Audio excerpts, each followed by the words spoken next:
খুঁড়ে খুঁড়ে আর বালুখানে চাপা দিচ্ছি যখন আমার মেয়ে খাচ্ছে।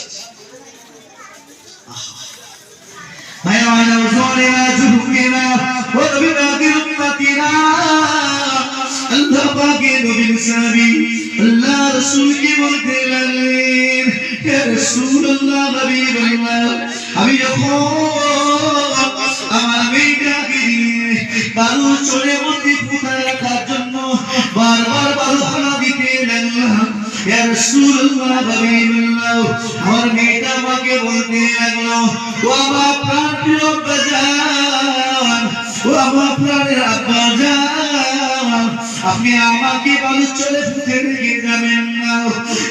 ও আমার আব্বাজান, আমাকে খেতে দিতে হবে না, আমাকে দুনিয়ার জমিনে একটুখানি বাঁচার অধিকার দিয়ে নেন। ও আমার আব্বাজান, আমি দুনিয়ার জমিনে আপনার কাছে থাকবো না। ইয়া রাসূলুল্লাহ হাবিবাল্লাহ, হুজুর, আমি কখনো কথা খারাপ বললাম না।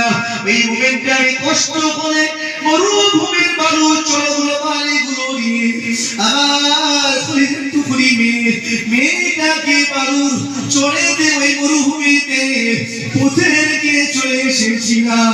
ইয়া রাসূলুল্লাহ হাবিবাল্লাহ, দুনিয়ার জমিনে আমার মনে হয় আল্লাহর জমিনের উপরে আমার থেকে বড় গুনাহগার আর পৃথিবীতে কেউ নাই।